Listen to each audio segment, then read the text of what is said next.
प्रियो, शालोम, जय मसीह की।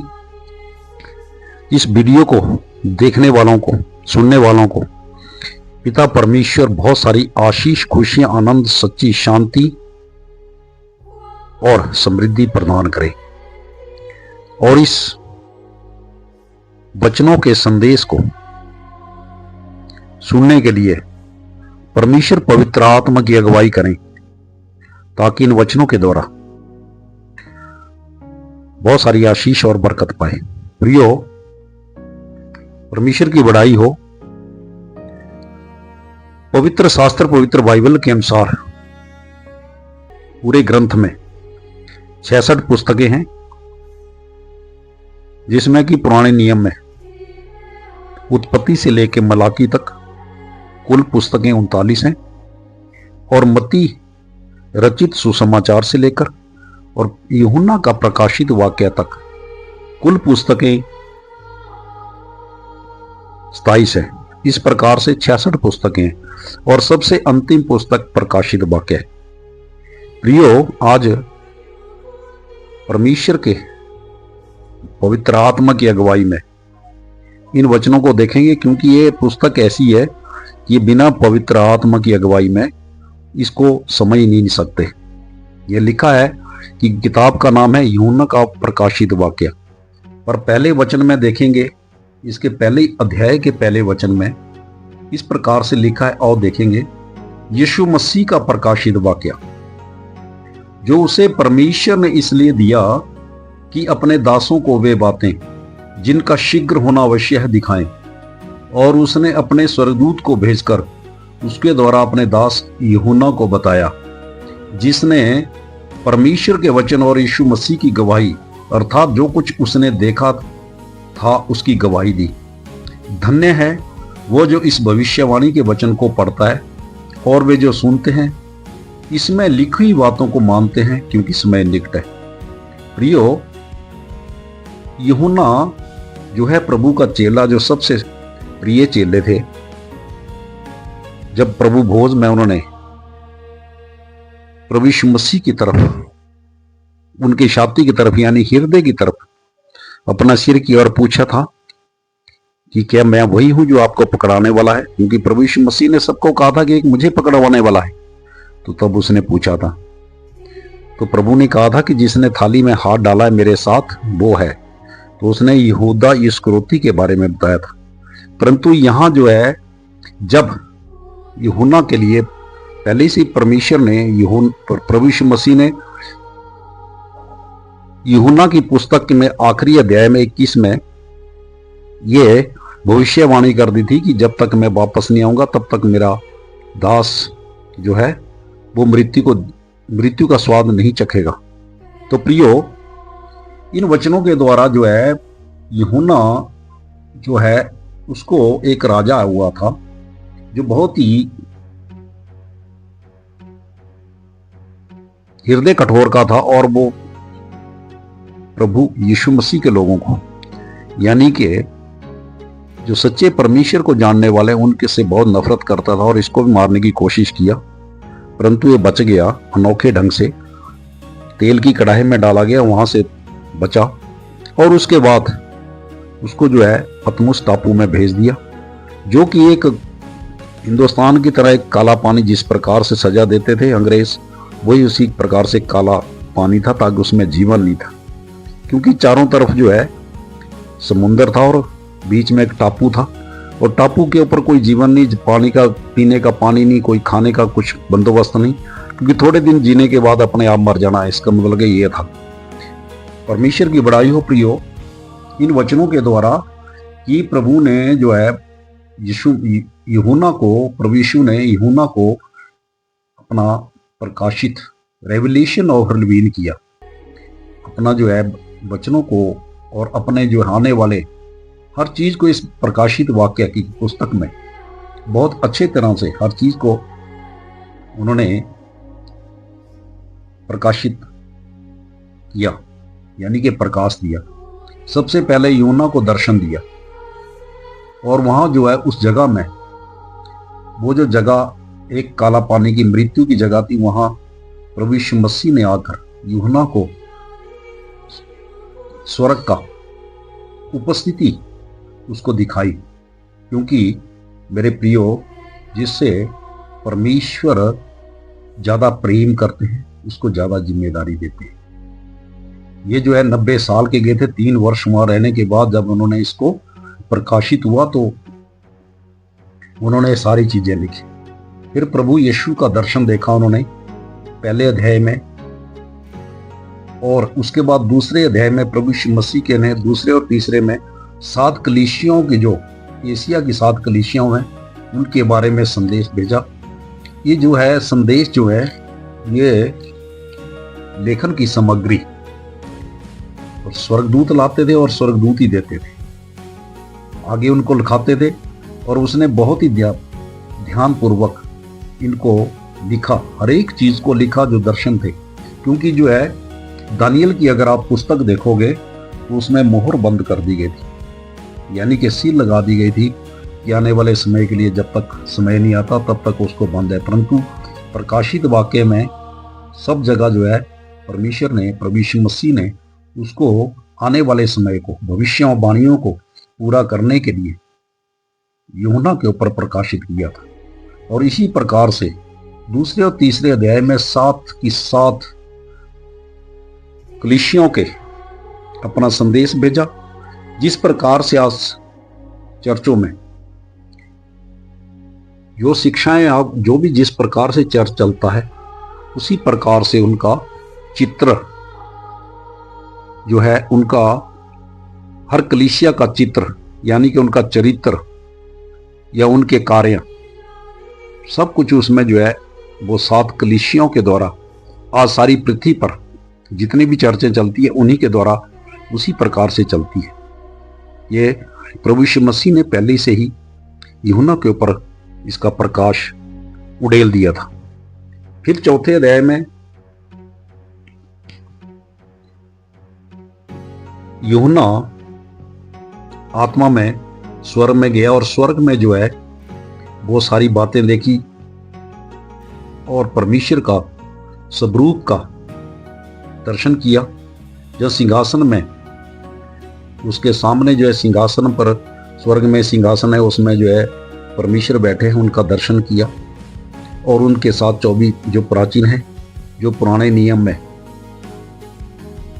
नियम के 24 याजक थे, वो जो मंदिर में, यरूशलेम के मंदिर में, जो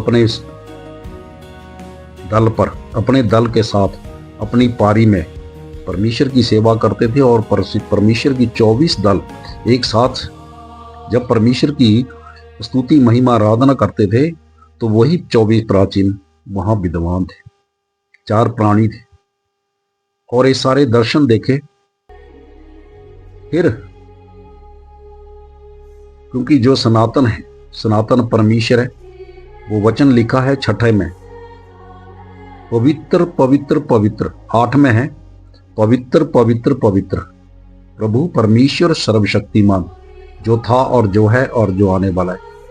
हाँ प्रियो, परमेश्वर की बड़ाई हो, ये है परमेश्वर का स्वरूप, यानी कि सनातन परमेश्वर जो पवित्र पवित्र पवित्र है, जो है और जो थे और जो आने वाले हैं। क्योंकि कौन आने वाला है? प्रभु यीशु मसीह आने वाला है। संपूर्ण परमेश्वर, पवित्र परमेश्वर, सनातनी अविनाशी राजा। प्रियो, ये सब दिखाया है। आज बहुत सारे अन्य जातियां इस चीज के करती हैं कि हम सनातन धर्म से हैं, परंतु जो है वो सनातन परमेश्वर के पास नहीं आना चाहते। वो संसार के सरदार ने उनका मन और हृदय अपनी कमांड में रखा है, यानी कि उनका जो है सोच, उनकी ख्याल, उनका हर चीज वो उसने अपने पैरों के नीचे रखा है, जिसके द्वारा वो उबर नहीं रहे हैं। बल्कि वो उनका किसी भी मनुष्य का कोई दोष नहीं, परंतु दोष उस पिता परमेश्वर दोष को जानते हैं कि किसका दोष है। ये दोष वो गिराए गए स्वर्गदूत हैं जो आज पूरे संसार के अंदर, पूरी पृथ्वी पे, पूरी पवित्र शास्त्र के अंदर दर्ज है। उनके नाम देवी देवताओं के जो स्वर्ग से गिराए गए स्वर्गदूत हैं। तो प्रियो, यहाँ जो है यूहन्ना ने बहुत अच्छे तरीके से इस परमेश्वर के सिंहासन और परमेश्वर का और उनके सिंहासन का और उसके 24 प्राचीनों का, 4 प्राणियों का बहुत अच्छे तरीके से वो देखा, सुना और उसकी परमेश्वर की जो महिमा करते थे उसके बारे में जाना। क्योंकि जो धन्य है वो लोग जो यानी कि ब्लेसड है, जो परमेश्वर के पास आत्मा में जाते हैं और वो वहां उस सिंहासन के पास पहुंचने के लिए, अगर आप हिजकल की पुस्तक का पहला अध्याय और दूसरा अध्याय और 10वां अध्याय का पहला और दूसरा तीसरा पद देखेंगे तो उसमें एक आत्मिक दुनिया में एक पहिया है, 4 पहिए हैं, 4 उनमें प्राणी हैं, एक आत्मा है और एक आंखें भी हैं। और यहां भी बिल्कुल समान जो है परमेश्वर के सिंहासन में, जब हम अपने जीवन में परमेश्वर को स्थान देते हैं, अपने जीवन में सकारात्मक बातें कहते हैं, अपने जो है वचनों को ध्यान रखते हैं, तो मेरे प्रियो वो आत्मिक जीवन में वो पहिया घूमता है जिसमें कि हर चीज रिकॉर्ड हो रही है। आंखें हैं, आत्मा है, सब कुछ रिकॉर्ड हो रहा है और वो परमेश्वर का उसमें जो है सिंहासन लगा हुआ है नीलमणि का, वो ऊपर उठता है और यहाँ आकर वो पूरा होता है। और उसके बाद यूहन्ना ने 5वें अध्याय में एक मोहरबंद पुस्तक देखी और एक मेमना देखा जो कि प्रभु यीशु मसीह थे। और वो उस मोहर को देखते हुए, जो उसमें किताब थी, छोटी पुस्तक, ये ग्रंथ था जो 7 तरफ 7 मोहरों से और दोनों तरफ 7 मोहरों से बंद था, मोहर लगी हुई थी और वो अंदर भीतर बाहर लिखी हुई थी। तो उसको खोलने वाला कोई नहीं मिला तो वो रोया। तो उन 24 प्राचीनों में से एक ने यूहन्ना को कहा कि इनको खोलने के लिए दाऊद का मूल है जो कि इसको खोलने के योग्य है, क्योंकि स्वर्ग, पृथ्वी और पृथ्वी के नीचे इन सब को सिर्फ और सिर्फ वही खोल सकते हैं। और वो मेमना बंद किया, उसने देखा इन 4 प्राचीनों और 4 प्राणियों के, 24 प्राचीनों और 4 प्राणियों के। तो तब परमेश्वर के वो 7 सिंह और 7 आंखें देखी जो कि परमेश्वर की 7 आत्मा है जो समस्त पृथ्वी पर भेजी गई है। ये 7 आत्माएं कौन है? यहूदा और यशाया की पुस्तक 11 के 2, योवा का आत्मा, बुद्धि का आत्मा, ज्ञान का आत्मा, समझ का आत्मा, पराक्रम का आत्मा, युक्ति का आत्मा और योवा का भय का आत्मा। मेरे प्रियो, ये धरती पे भेजेगी 7 आत्माएं जो आग के दीपक जल रहे हैं, जो 4 में दिखाए हैं, जो कि आग के 7 दीपक जल रहे हैं, ये वही हैं। तो प्रियो, हम भी बहुत ही ब्लेसड हैं कि जो परमेश्वर ने हमें दिया और प्रार्थनाओं का उत्तर दिया है। 5 के 8 पद में देखेंगे, प्रकाशित वाक्य के 5वें अध्याय के 8 पद में लिखा है कि जो परमेश्वर के पवित्र जन है उनकी जो प्रार्थना होती है वो किस प्रकार से होती है। इस वचन के द्वारा जब यूहन्ना को इसका प्रकाश दिया गया तो वचन में इस प्रकार से लिखा है, जब उसने पुस्तक ले ली तो वे 4 प्राणी और 24 प्राचीन उस मेमने के सामने गिर पड़े। उनमें से हर एक के हाथ में वीणा और धूप, जो पवित्र लोगों की प्रार्थनाएं से भरे हुए सोने के कटोरे थे।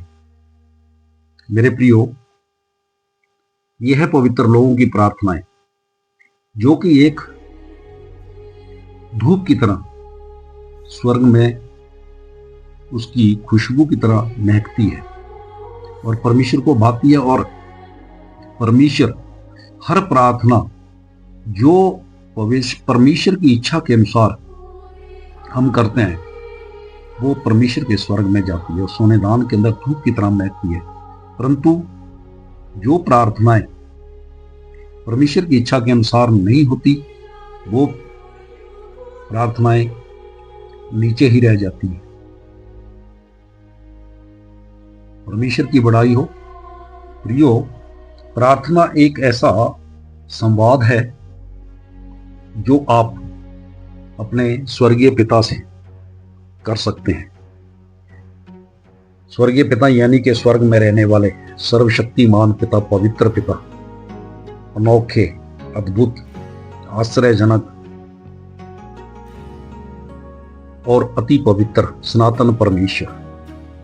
प्रियो, ये पूरा जो है जितने भी मैंने नाम लिए हैं ये सब पवित्र बाइबल में, पवित्र शास्त्र में दर्ज है। तो आज जो भी चुनौती देते हैं कि हमारा सनातन धर्म है, वो सनातन परमेश्वर के पास आना नहीं चाहते, क्योंकि प्रभु यीशु मसीह ने कहा था यूहन्ना की पुस्तक में कि उन्होंने अपने चेलों से कहा था आखिरी में, ना उन्होंने शुरू में कहा ना बीच में कहा, आखिरी में कहा कि लोग ऐसा करेंगे कि तुम लोगों को मारेंगे, जो मसीहा लोगों को मारेंगे, जान से मार देंगे या विरोध में करेंगे, विरोध में बातें करेंगे या विरोध में होंगे, उनका बुरा चाहेंगे, तो सोचेंगे कि हमने बहुत परमेश्वर के काम किए, परंतु वो नहीं जानते वो परमेश्वर का नहीं बल्कि वो शैतान का काम कर रहे हैं। जो मसीह विरोधी है वो यही लोग हैं जो परमेश्वर को नहीं जानते, अन्य जाति इसलिए उनको कहा है। तो प्रियो, परमेश्वर की बड़ाई हो।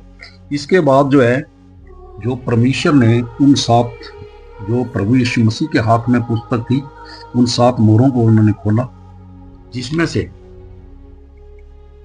पहला उसमें सफेद घोड़ा निकला, दूसरी मोहर खोली उसमें से लाल घोड़ा निकला, तीसरी मोहर खोली उसमें से काला घोड़ा निकला, चौथी में से खोली तो हिंदी की पुस्तक में पीला घोड़ा है, परंतु ऐसा नहीं है मेरे प्रियो, ये हरा रंग है। ये इजराइल के आसपास जो 57 देश हैं, मुस्लिम कंट्रियां हैं, जो इस्लाम की कंट्रियां हैं, इस्लामिक देश हैं, उनके झंडों के निशान हैं। उनके अंदर सफेद, लाल, काला और हरे रंग के हैं, जबकि पीला रंग इसके लिखा है कि वो पीला सवार का नाम 6ठे अध्याय की 7वीं और 8वीं पद पढ़ता हूं, जिसमें क्या लिखा हुआ है कि जब उसने चौथी मोहर खोली तो मैंने चौथे प्राणी का यह शब्द कहते सुना, आ मैंने दृष्टि की ओर देखो कि पीला सा घोड़ा है और उसके सवार का नाम मृत्यु है और अधोलोक उसके पीछे पीछे, और उन्हें पृथ्वी की 1/4 पर यह अधिकार दिया गया कि तलवार और अकाल और मरी और पृथ्वी के वन पशुओं के द्वारा लोगों को मार डाले। प्रियो, यहाँ जो है पहली जो है मोहर खोली गई, उसमें सफेद घोड़ा है और वो धनुष लिए है और उसे एक मुक्त दिया गया, जय करता और निकला कि वो जय प्राप्त करे। ये प्रियो कौन सा घोड़ा है? क्योंकि परमेश्वर की इच्छा के अनुसार है, क्योंकि पृथ्वी में पाप बहुत ज्यादा बढ़ गए हैं, इसलिए जो है ये मसीह विरोधी है, जिसका कि जय करते हुए निकला। उस सफेद धनुष सफेद घोड़े पे सवार है, धनुष लिए हुए हैं और उसे एक मुक्त दिया गया। जबकि प्रभु यीशु मसीह का स्वरूप क्या है? पढ़ेंगे वचन, प्रकाशित वाक्य 19:11 से आगे पढ़ेंगे कि प्रभु यीशु मसीह के पास क्या क्या है। फिर मैंने स्वर्ग को खुला हुआ देखा कि एक सफेद घोड़ा है और उस पर एक सवार है, जो विश्वास योग्य और सत्य कहलाता है और धर्म के साथ न्याय और युद्ध करता है। उसकी आंखें आग की ज्वाला है और उसके सिर पर बहुत से राजमुकुट है। उस पर एक नाम लिखा है जिसे उसको छोड़ और कोई नहीं जानता। वह लहू छिड़का हुआ वस्त्र पहने है और उसका नाम परमेश्वर का वचन है। परमेश्वर का वचन, प्रियो, परमेश्वर की बड़ाई हो, यह है प्रभु यीशु मसीह। स्वर्ग की सेना सफेद घोड़ों पर सवार और सफेद और शुद्ध मलमल पहने हुए उसके पीछे पीछे हैं। जाति जाति को मारने के लिए उसके मुंह से एक चौकी तलवार निकलती है। वो लोहे का राजदंड लिए हुए उन पर राज्य करेगा और सर्वशक्तिमान परमेश्वर का भयानक प्रकोप की जलजलाहट की मदिरा के कुंड में दाख रौंदेगा। उसके वस्त्र और जांग पर यह नाम लिखा होगा, राजाओं का राजा और प्रभुओं का प्रभु। यह प्रियो प्रभु यीशु मसीह की पहचान, जो वास्तव में कई जो है राज मुकुट पहने हुए हैं, एक मुकुट नहीं राज मुकुट पहना है, और जो है मुंह से चौकी तलवार निकलती है। ये सर्वशक्तिमान का जो है शब्द है, यानी वचन है। परंतु यहां जो है इस छठे अध्याय के दूसरे पद में एक उसका एक ही मुकुट है। वो ये उस मसीह विरोधी का, एंटी क्राइस्ट का जो एक स्वरूप दिखाया है कि जब उसके आने के बाद क्या होगा कि जो 7 साल का समय है उसके 3.5 वर्ष में शांति की वार्ता करेगा और उस पवित्र मंदिर में जो यरूशलेम में उसको बनवाएगा और उसको बनाने के बाद जब 3.5 वर्ष हो जाएंगे, फिर उसके बाद उस मंदिर से पवित्र स्थान से अति पवित्र स्थान में जाएगा। प्रियो, इससे पहले पुराने नियम के अनुसार उसमें जो है उस पवित्र मंदिर में 3 स्थान थे, क्योंकि वो 2 बार तोड़ा गया है। जब तीसरी बार जो है उसको बनाया जाएगा तो वो उसके जो आंगन था वो उसमें वेदी थी। आज वेदी का जो है उसमें क्योंकि प्रभु यीशु मसीह ने एक ही बार में अपना बलिदान देकर और उनसे बलियों से मुक्त किया था, स्वतंत्र किया था, तो वो उसमें एक पोर्शन जो है, एक हिस्सा वो नहीं बनेगा, सिर्फ 2 ही हिस्से बनेंगे उस मंदिर में, एक पवित्र स्थान और एक अति पवित्र स्थान। तो वो जो एंटी क्राइस्ट निकलेगा, वो ठीक जिस प्रकार से प्रभु यीशु मसीह अपनी सेवा के लिए 30 वर्ष के होकर आए थे, उसी प्रकार से उन्होंने 3.5 साल सेवा की। इसी प्रकार से ये है कि मसीह विरोधी भी आएगा और 30 वर्ष का ही होगा और एक कुंवारी से ही पैदा होगा और बिना पुरुष के होगा, परंतु ये उस कुंवारी के लहू के द्वारा पैदा होगा। और उसको कोई भी, वो परमेश्वर का विरोधी होगा। उसमें बहुत सारी बातें हैं और उसने अपना जो 3.5 वर्ष उसमें मंदिर बनवाएगा और मंदिर बनाने के बाद वो पूरे विश्व के अंदर शांति की वार्ता करेगा। और शांति की वार्ता करने के बाद जिस प्रकार से इस समय चल रहा है पूरे विश्व के अंदर शांति की वार्ता, उसी प्रकार से शांति की वार्ता करेगा। और उसके 3.5 साल के बाद वो अति पवित्र स्थान में जाएगा और अति पवित्र स्थान के जब ऊपर बैठ जाएगा तो वह यहूदी जो है, जिन्होंने उसको जो है अनुमति दी थी कि हाँ मंदिर में पवित्र स्थान बना ले, परमेश्वर का मंदिर बना ले, वो जानेंगे कि ये तो जो है परमेश्वर नहीं है, क्योंकि उन्होंने मसीहा को क्रूस पे चढ़वाया था। तो उनकी गलती तो अभी वो मानते हैं कि हमारा जो है वास्तव में जो परमेश्वर था वो प्रभु यीशु मसीह थे, परंतु वो धीरे धीरे अभी इस बात को जान रहे हैं। इससे पहले उन्होंने नहीं जाना था। अगर जानते तो अपने प्रभु यीशु मसीह को, तेजमय परमेश्वर को, प्रभु को, यीशु मसीह को क्रूस पर नहीं चढ़वाते। तो मेरे प्रियो, ये है वो एंटी क्राइस्ट जिसने की और भी जय करते निकलेगा और जय प्राप्त करेगा। दूसरी मोहर खोलिए तो उसमें जो लाल